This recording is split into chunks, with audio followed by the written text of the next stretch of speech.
They say fool me once, shame on you. Fool me twice, shame on me. But what they don't tell you is what happens when you get fooled twice by the same people.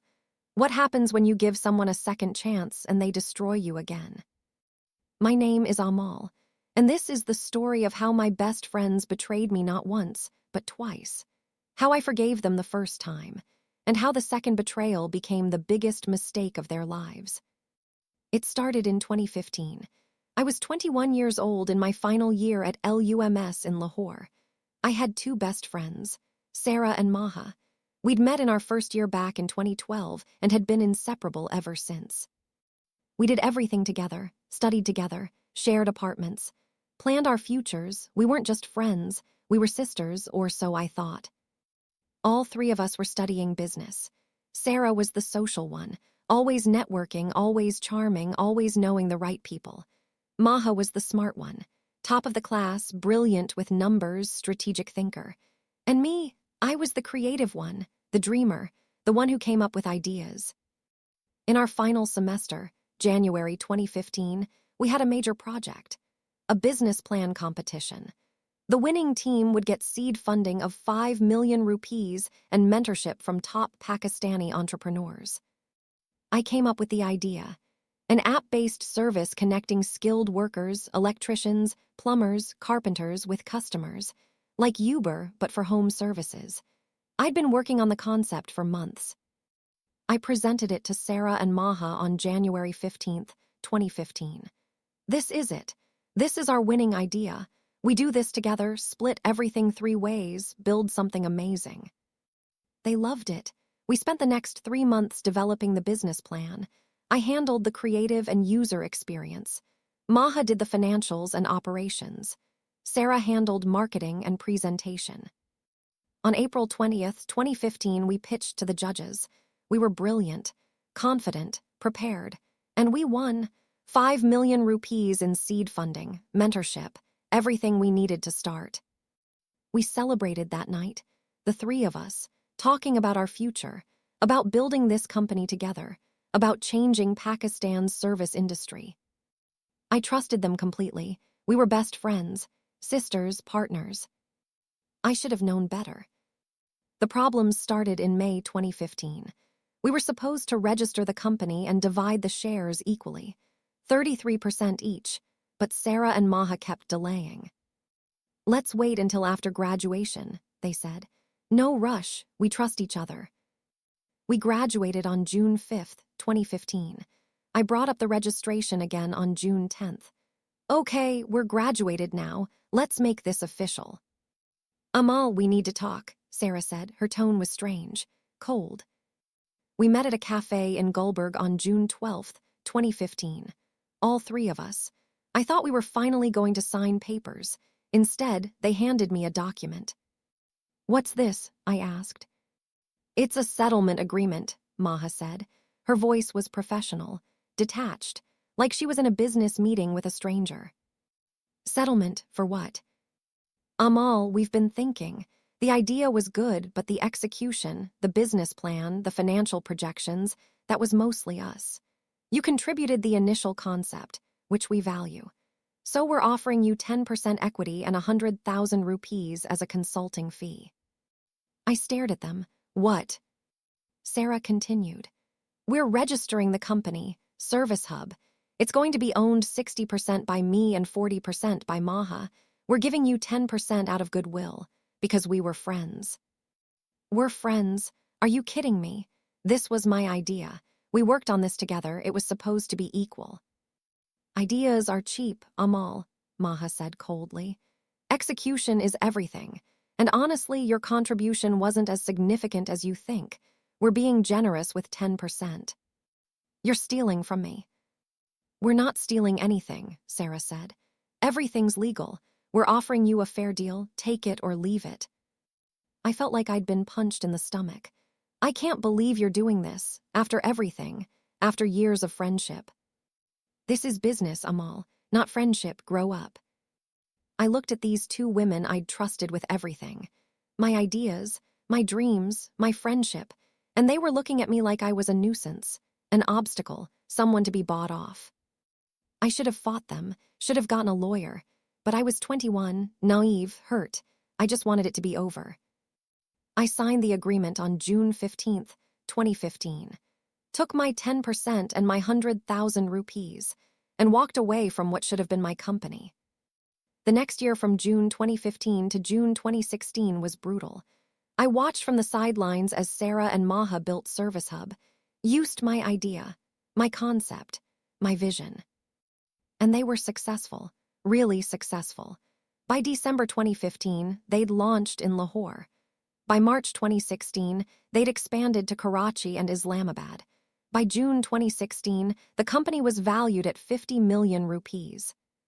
My 10% would have been worth 5 million, but I'd signed away my rights for essentially nothing.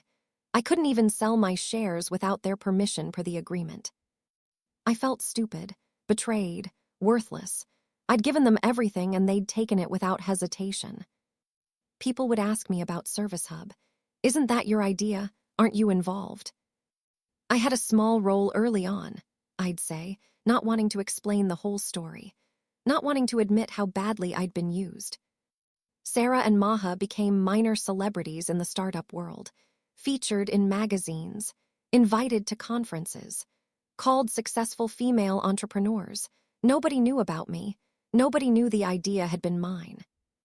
I tried to move on, got a job at a marketing agency in July 2016, tried to build my own career, but the betrayal haunted me. Every time I saw Service Hub's ads, every time someone mentioned them, it was like a knife twisting in my heart. Then in November 2017, something unexpected happened. I got a message from Sara on WhatsApp. Amal, can we meet? I need to talk to you. It's important. We met on November 18th, 2017 at a cafe in Dha Lahore. I hadn't seen Sara or Maha since June 2015. 2.5 years of silence. Sara looked different, older, tired. She ordered coffee and sat down across from me. Thank you for meeting me, she said quietly. What do you want? I want to apologize for what we did, for how we treated you. It was wrong, cruel, and I'm sorry. I wasn't expecting that. What changed? Everything. Success changed us. Money changed us. We became people we're not proud of. And lately, I've been thinking about what we did to you, how we stole your idea, how we destroyed our friendship, and I hate who I became. Where's Maha in all this? She doesn't know I'm here. She still thinks what we did was justified. That business is business, but I can't live with it anymore. Sara pulled out some papers. I've been talking to lawyers about fixing this, about making things right. What do you mean? I want to give you back what's yours, restructure the equity, give you 33%, equal partners, the way it should have been from the beginning. I stared at her. Why would you do that? Because it's right, because I miss my friend, because I want to be able to look at myself in the mirror. Amal, I know I don't deserve your forgiveness, but I'm asking for a second chance, for both our sakes. I should have been suspicious, should have questioned her motives, but I wanted to believe her, wanted to believe that people could change. That friendship meant something. What about Maha? She'll come around. She respects you. Deep down, she knows what we did was wrong. If we present this as a united front, she'll agree. I thought about it for a long time. My 10% of Service Hub was now worth around 10 million rupees with the company's current valuation of 100 million. But 33% would be worth 33 million. More than that, it would be justice, recognition, validation. Okay, I said finally, let's do it. Sara smiled, a real smile. Thank you, you won't regret this, I promise. Famous last words. Over the next month from November to December 2017, Sara convinced Maha to agree to the restructuring. It wasn't easy. Maha was resistant at first. Why should we give her more equity? Maha asked during a meeting on December 5th. She signed the agreement, it's done. Because it's the right thing to do, Sara argued. Because the idea was hers, because we were wrong. Business isn't about right and wrong, it's about profit. Then think of it as an investment. Amal is talented, creative. With her back on the team, we can grow faster. Expand better. She's worth it. Finally, on December 15th, 2017, Maha agreed. Fine, but she works for it, no free rides. She rejoins as Chief Creative Officer, salary plus equity. If she performs, she earns her 33%. If not, she's out. I accepted. I moved back to Lahore from Islamabad where I'd been working. Joined Service Hub officially on January 2nd, 2018 as Chief Creative Officer. Salary, 200,000 rupees per month. Equity to vest over 3 years. For the first few months, everything was amazing, like old times, the three of us working together, brainstorming, building, creating. I redesigned the entire app interface, created new marketing campaigns, developed expansion strategies. By June 2018, Service Hub's valuation had jumped to 200 million rupees, doubled in 6 months. Sara and Maha praised my work publicly. We couldn't do this without Amal, they'd say in interviews. She's the heart of Service Hub. I felt vindicated, valued, like I'd finally gotten justice, like our friendship had been restored. I was so naive, because while I was rebuilding trust, they were planning something else entirely, something worse than the first betrayal. It happened on September 20th, 2018. I was called into a board meeting, just the three of us plus their new lawyer. Amal, we need to discuss your performance, Maha began. My performance, what about it? There have been concerns about your work quality, about meeting deadlines, about team management. I was shocked. What concerns from who? Sara spoke up. From us, from the board. Amal, you've been great, but the company is growing. We need someone more experienced in the CCO role. Are you firing me? We're restructuring, the lawyer said smoothly. Your equity hasn't vested yet. Per your contract, if terminated before vesting period completes, you receive no shares, only your salary for months worked. I felt cold. This is happening again. You're doing this again. It's not personal, Maha said, but there was something in her eyes, something calculating. Your services are no longer required, effective immediately. Why? I asked. My voice was shaking. Why would you bring me back just to do this? Sara wouldn't meet my eyes. Maha looked at me coldly, and that's when I understood. They'd never intended to give me equity. They'd brought me back to get my creative work, my ideas, my designs, my strategies, and once they had what they needed, they were discarding me again. You planned this, I said quietly. From the beginning, the apology, the equity offer, all of it was fake. Think what you want, Maha said. Security will escort you out. For the second time in 3 years, I was betrayed by the same people. But this time, it was calculated, premeditated, cruel. And this time, I wasn't going to just walk away. I left Service Hub on September 20th, 2018 with security watching me pack my desk. But unlike the first time, I wasn't devastated. I was angry, cold, calculating. Because this time, I'd been smarter. This time, I'd learned from my mistakes. And this time, I had proof. Over the 9 months I'd worked there from January to September 2018, I'd documented everything. Every conversation, every email, every decision. Not because I suspected anything, just because I'd learned to protect myself. But more importantly, I'd recorded something crucial. The meeting with Sara on November 18th, 2017, where she'd apologized and offered the equity restructuring. I'd recorded it on my phone, with her full knowledge and consent since she wanted documentation of her apology. In that recording, she explicitly admitted that what they'd done in 2015 was theft, that they'd stolen my idea, that I deserved equal partnership.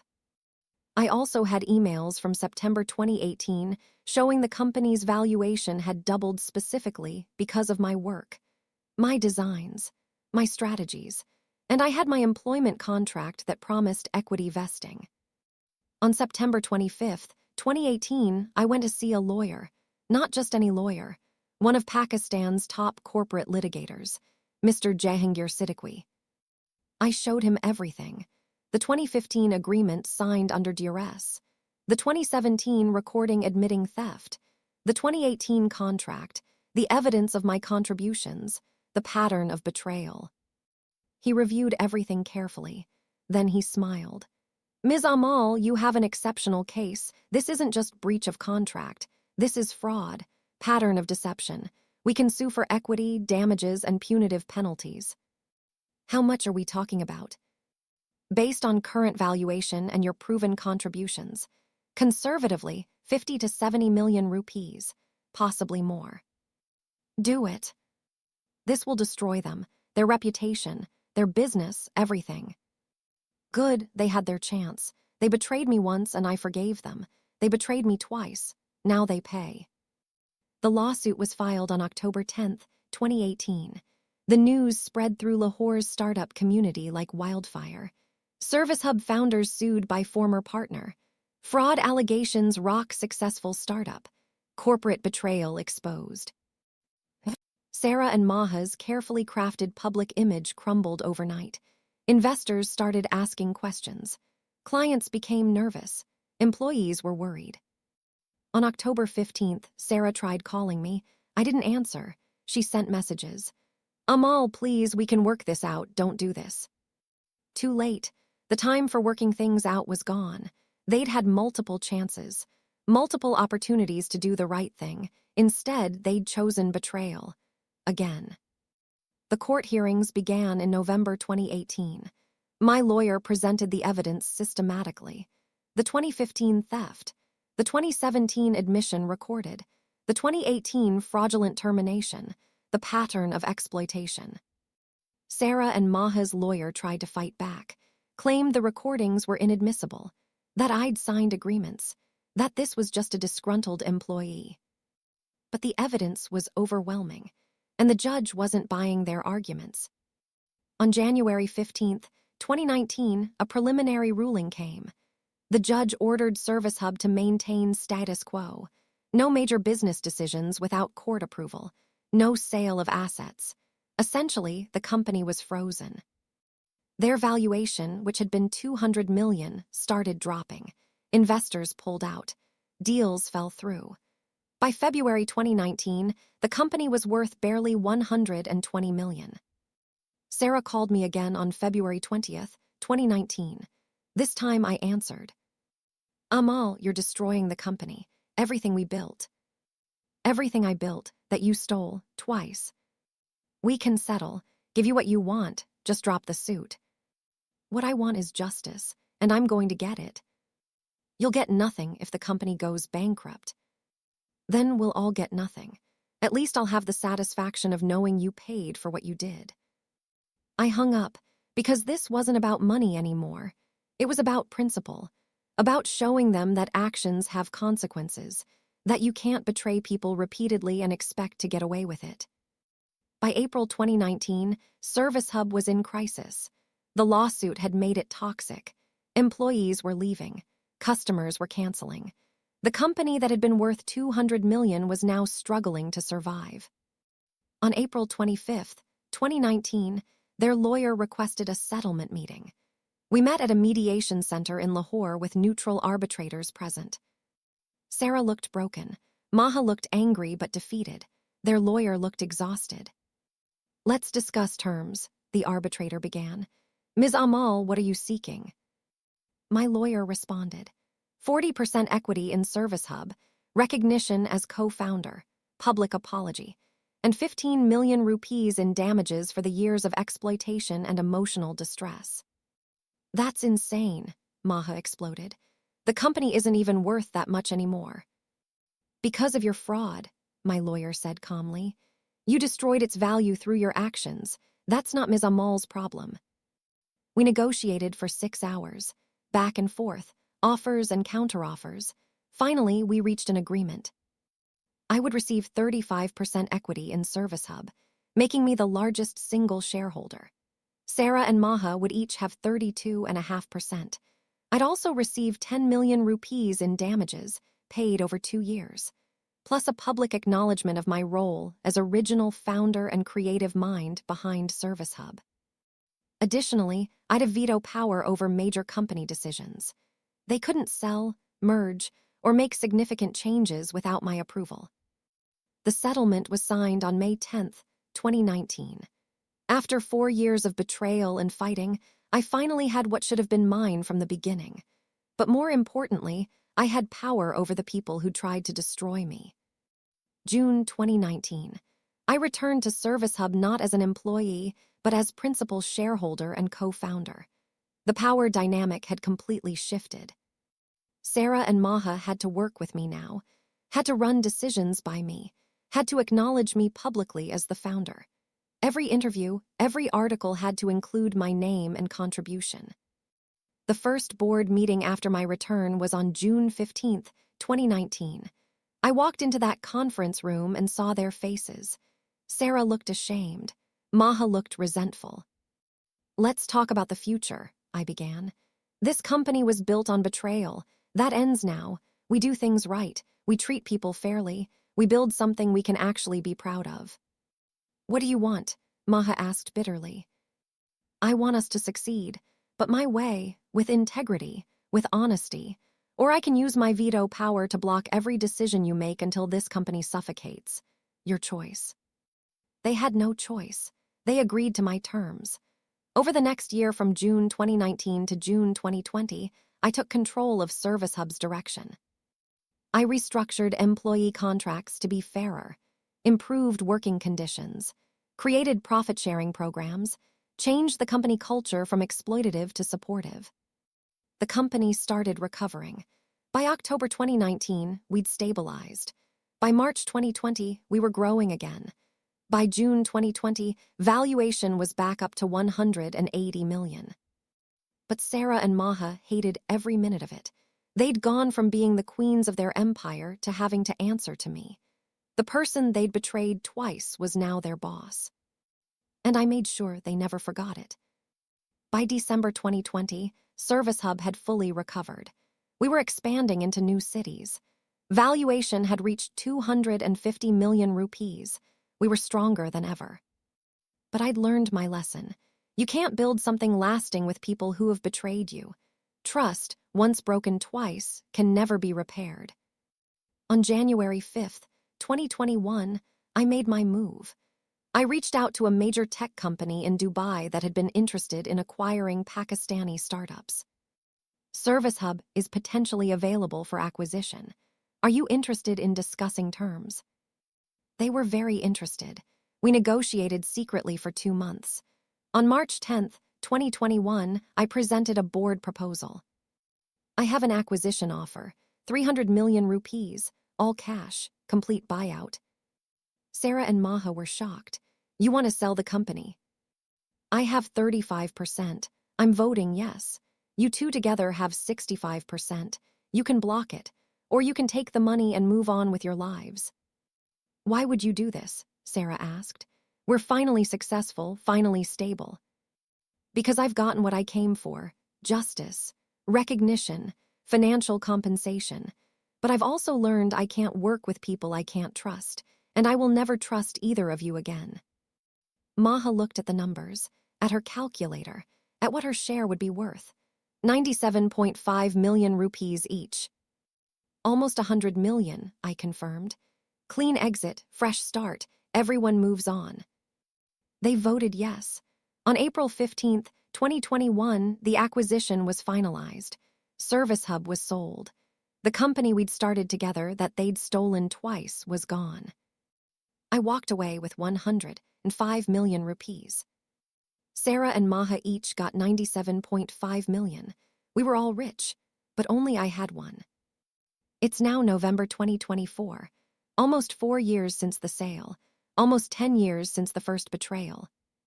I used my money to start a new venture, a consulting firm helping young entrepreneurs protect themselves legally, teaching them the lessons I'd learned the hard way, about contracts, about partnerships, about trusting but verifying. I also started a podcast about business betrayals and how to recover from them. It's become quite popular. People share their stories, learn from each other, find community in shared pain. Sara reached out once in June 2022. "Amal, I know I have no right to ask, but do you think you'll ever forgive me?"